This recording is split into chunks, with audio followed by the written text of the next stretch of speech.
Livro áudio A Ciência do Bom Viver, capítulo 6, Salvos para Servir.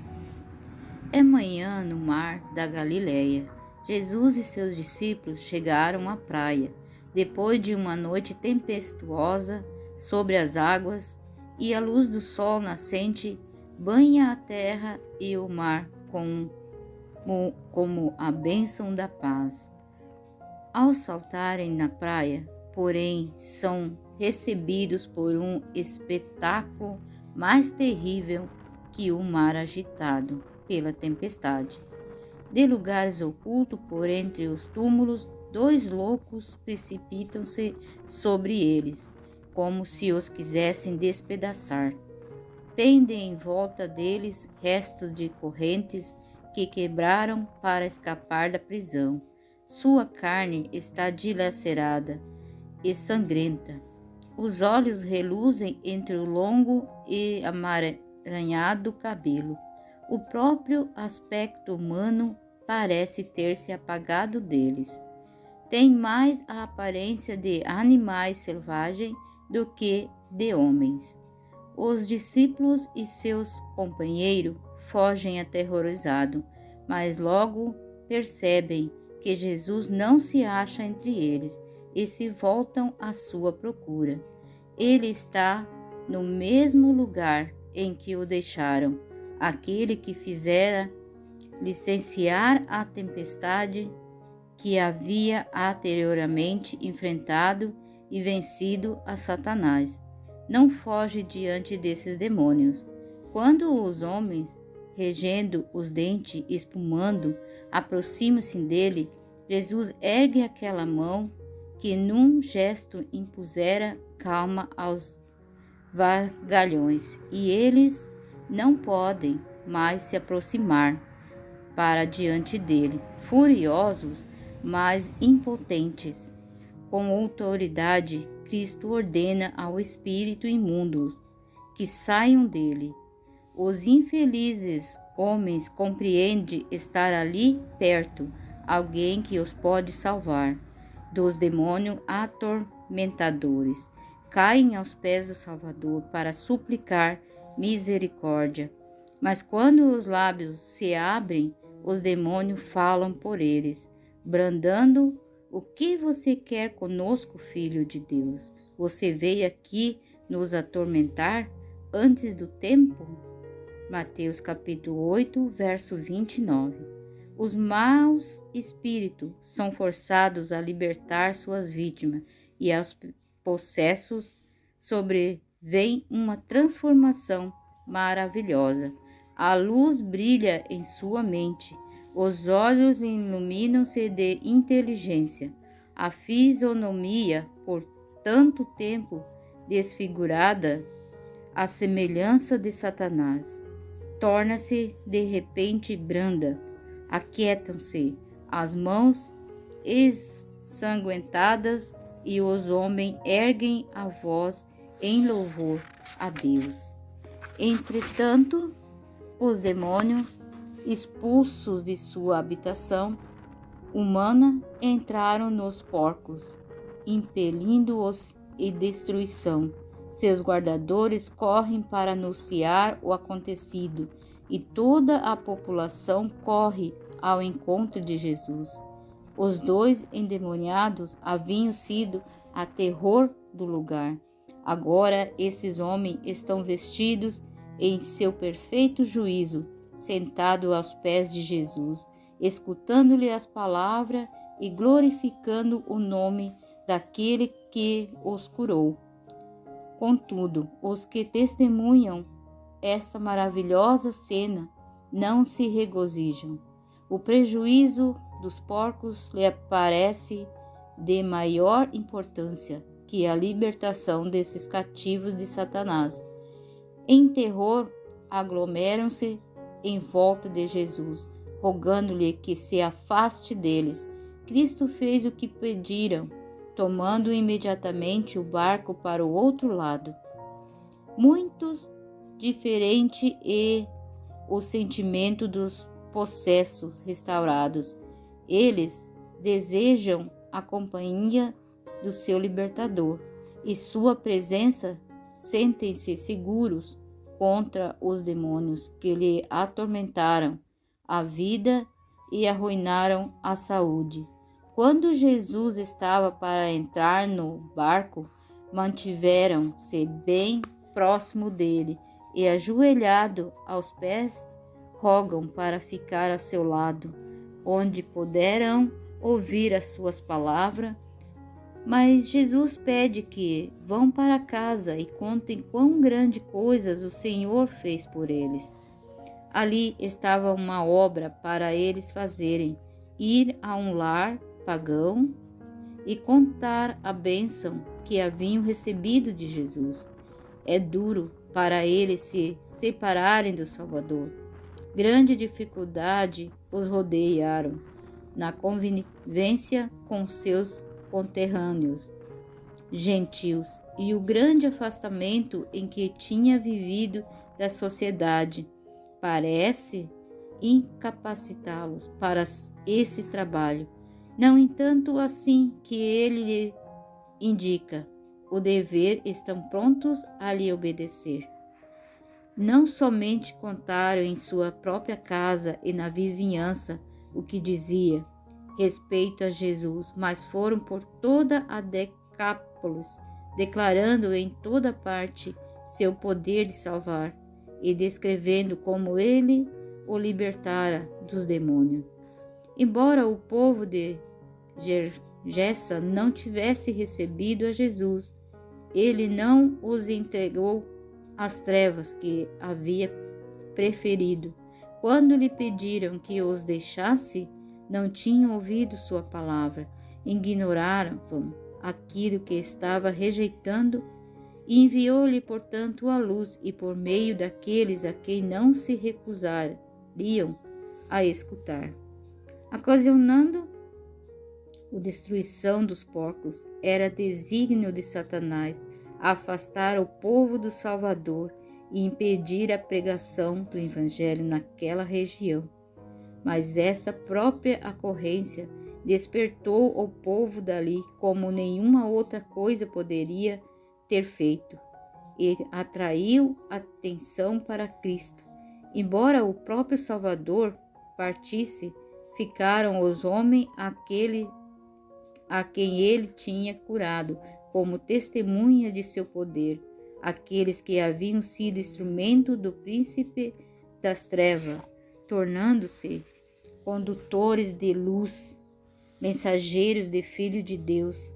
Quando Jesus voltou a Decápolis, o povo se aglomerou ao seu redor, e por 3 dias milhares de pessoas de todos os arredores ouviram a mensagem de salvação.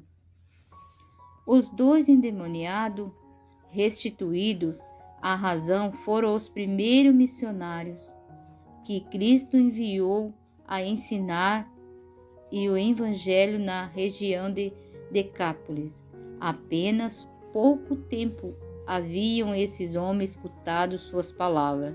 Nenhum sermão de seus lábios lhe havia entrado nos ouvidos.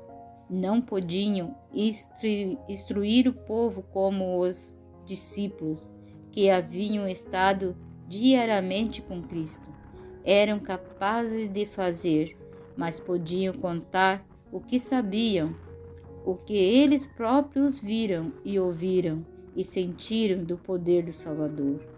É isso que pode fazer todo aquele cujo coração foi tocado pela graça de Deus. Esse é o testemunho que nosso Senhor requer e por cuja falta o mundo está a perecer. O Evangelho deve ser apresentado não como uma teoria sem vida, mas como uma força viva para transformar o caráter. Deus quer que seus servos deem testemunho de que, mediante sua graça, os homens podem possuir semelhança de caráter com Cristo e se alegrar na certeza de seu grande amor. Quer me demos testemunho de que ele não pode ficar satisfeito enquanto todos quantos hão de aceitar a salvação não forem reivindicados e reintegrados em seus santos privilégios como seus filhos e filhas. Mesmo aqueles cujo procedimento lhe tem sido mais ofensivos, ele aceita plenamente. Quando se arrependem, comunica-lhe seu divino Espírito e os envia ao campo dos desleais para proclamar sua misericórdia. Almas que têm sido degradadas a instrumentos de Satanás são ainda, pelo poder de Cristo, transformadas em mensageiros de justiça e mandadas a contar quão grande coisa ao Senhor fez por elas e como delas teve compaixão. Louvor para sempre. Depois que a mulher de Cafarnaum fora curada pelo toque da fé, Jesus desejou que ela reconhecesse a bênção que recebera. Os dons que o Evangelho oferece não são para uma pessoa se apoderar deles furtivamente, nem fruí-los em segredo. Vocês são as minhas testemunhas, diz o Senhor, eu sou Deus. Isaías 43, verso 12. Nossa confissão de sua fidelidade e ao meio escolhido pelo céu para revelar Cristo ao mundo. Depois, reconhecer sua graça conforme foi revelada por intermédio dos santos homens das antiguidades. Mas o que será mais eficaz? É o testemunho de nossa própria experiência? Somos testemunho de Deus ao mundo. Quando não confere seus dons, é para que os multipliquemos, transmitindo-os a outros. A samaritana que conversou com Jesus junto ao poço de Jacó mal achou ao Salvador e já levou a outros a ele. Mostrou-se mais eficiente missionária que os próprios discípulos. Esses nada viram em Samaria que indicasse ser ela um campo animador.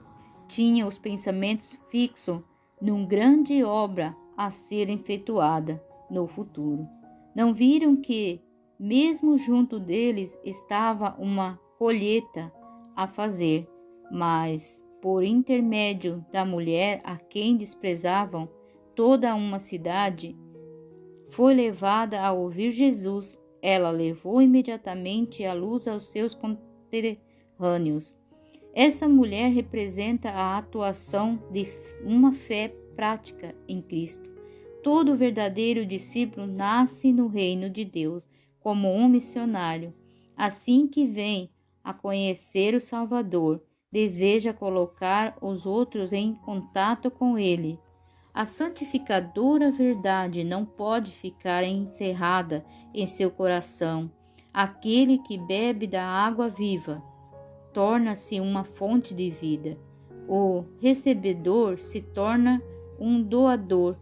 A graça de Cristo na alma é como uma fonte no deserto, vertendo para refrigerar a todos e fazendo com que os que estão prestes a perecer tenham sede da água da vida.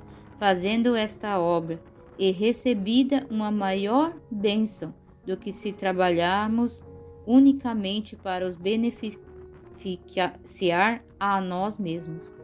É trabalho para disseminar as boas novas da salvação que somos levados para perto do Salvador.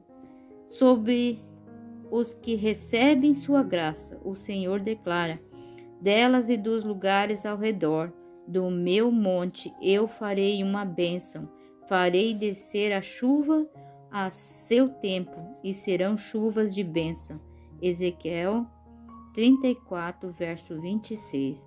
No último dia, o grande dia da festa, Jesus se levantou e disse em voz alta: se alguém tem sede, venha a mim e beba. Quem crer em mim, como diz as Escrituras, do seu interior fluirão rios de água viva.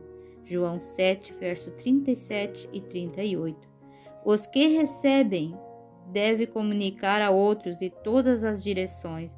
Vêm pedidos de auxílio. Deus roga aos homens que ministrem alegremente ao seu semelhante a coroas imortais a conquistar. Temos a ganhar o reino do céu, o mundo a perecer. Na ignorância tende se iluminado. Vocês não dizem que ainda faltam 4 meses até a colheita? Pergunta a Jesus. Eu, porém, lhe digo, levantem os olhos e vejam os campos, pois estão maduros para a colheita. Quem olha e recebe desde já a recompensa e ajuntam os seus frutos para a vida eterna. João, capítulo 4, verso 35 e 36.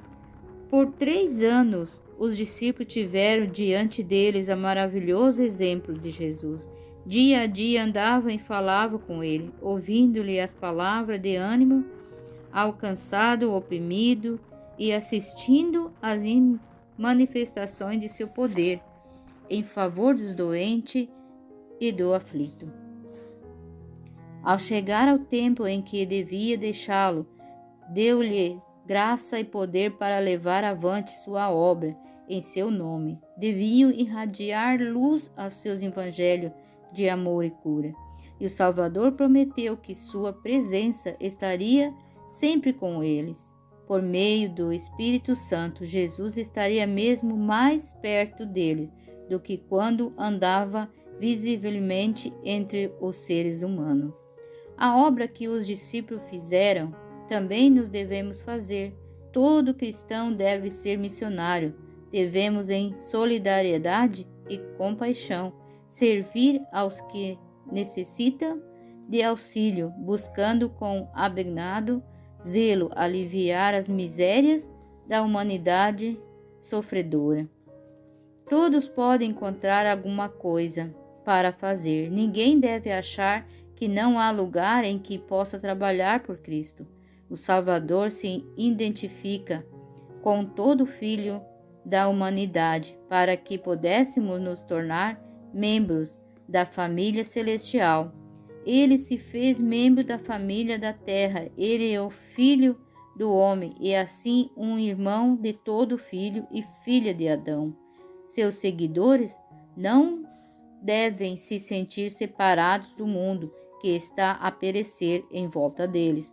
Fazem parte da grande teia da humanidade e o céu os considera como irmão dos pecadores da mesma forma que dos santos. Milhões e milhões de seres humanos em enfermidade, ignorância e pecado jamais ouviram sequer falar do amor de Cristo por ele. Se nossa posição deles fosse invertida, o que desejaríamos que eles fizessem por nós? Tudo isto, tanto quanto estiver ao nosso alcance, devemos nos fazer por eles. A regra de vida de Cristo, segundo a qual todos nós devemos subsistir ou perecer no juízo, é: tudo o que vocês querem que os outros façam, vocês façam também vocês a eles. Mateus 7, verso 12. Por tudo que nos confere vantagem sobre os outros, seja educação, refinamento, nobreza de caráter e instrução cristã, seja experiência religiosa, achamo-nos em dívida para com os menos favorecidos, e tanto quanto esteja em nosso poder, cabe a nós servi-lo. Se somos fortes, devemos apoiar as mãos dos fracos. Anjos da glória que vêm sempre à face do Pai do céu, regozijam-se em servir aos seus pequeninos. Os anjos se acham sempre presentes onde são mais necessários. ao lado dos que têm a mais dura batalha contra o próprio eu cujo ambiente e o mais desanimador, fracas e trementes almas, que têm muitos traços de caráter objetáveis, são seu especial encargo. Aquilo que os corações egoístas considerariam como serviço humilhante, servir aquele que se acha na miséria e são em todos os aspectos inferiores em caráter e a obra dos puros e santos seres das cortes do alto. Jesus não considerou o céu um lugar desejável enquanto nós nos achávamos perdidos. Abandonou as cortes celestial por uma vida de humilhação e insulto e uma morte vergonhosa. Aquele que era rico do inapreciável tesouro do céu tornou-se pobre para que por meio de sua pobreza nós pudéssemos nos enriquecer. Cumpre nós seguir na senda por ele trilhada. Aquele que se torna um filho de Deus deve, daí em diante, considerar-se um elo na corrente lançada para salvar o mundo um com Cristo, em seu plano de misericórdia, indo com ele a buscar e salvar o perdido. Muitos acham que seria um grande privilégio visitar o cenário da vida de Cristo na terra, andar pelos lugares por ele trilhado, contemplar o lago, a margem da qual gostava de ensinar, e os montes e vales em que tantas vezes pousaram seus olhos. Mas não necessitamos ir a Nazaré, a Cafarnaum ou a Betânia para podermos andar nas pegadas de Jesus. Acharemos vós vestígio dos seus passos ao lado do leito do enfermo, nos casebres, nas apinhadas avenidas das grandes cidades e em todo lugar em que haja corações humanos necessitados de consolação. Temos de alimentar o faminto, vestir quem carece de roupa, confortar o aflito e o sofredor. Devemos ajudar os que estão em desespero e inspirar esperança aos destituídos dela. O amor de Cristo manifestado no ministério abnegado será mais eficaz na forma do malfeitor do que a espada ou tribunal de justiça. Esses precisam incutir terror ao transgressor da lei, mas o amorável missionário pode fazer mais do que isso. Muitas vezes o coração que se endurece sobre a reprovação abrandada-se até o amor de Cristo. O missionário não somente pode aliviar as doenças físicas, como pode também conduzir o pecador ao grande médico, o qual é capaz de curar a alma da lepra do pecado. Deus determina que, por intermédio de seu serviço, de seus servos, os doentes, os desfortunados e as possessos de espíritos maus escutem sua voz por meio dos instrumentos humanos. Ele deseja ser o consolador que o mundo desconhece. O Salvador deu a própria vida a fim de estabelecer uma igreja capaz de ajudar o sofredor, os aflitos, os tentados. Um grupo de crentes pode ser pobre, destituído de educação e desconhecido, todavia em Cristo podem fazer uma obra no lar, no lugar em que vivem, e mesmo em terras afastadas, obras cujos resultados serão de alcance tão vasto como a eternidade. Não menos que os seguidores de Cristo antigamente, São dirigidas aos de hoje estas palavras: toda a autoridade me foi dada no céu e na terra. Portanto, vão e façam discípulos de todas as nações. Mateus capítulo 28, verso 18 e 19. Vão por todo o mundo e preguem o evangelho a toda criatura. Marcos capítulo 16, verso 15.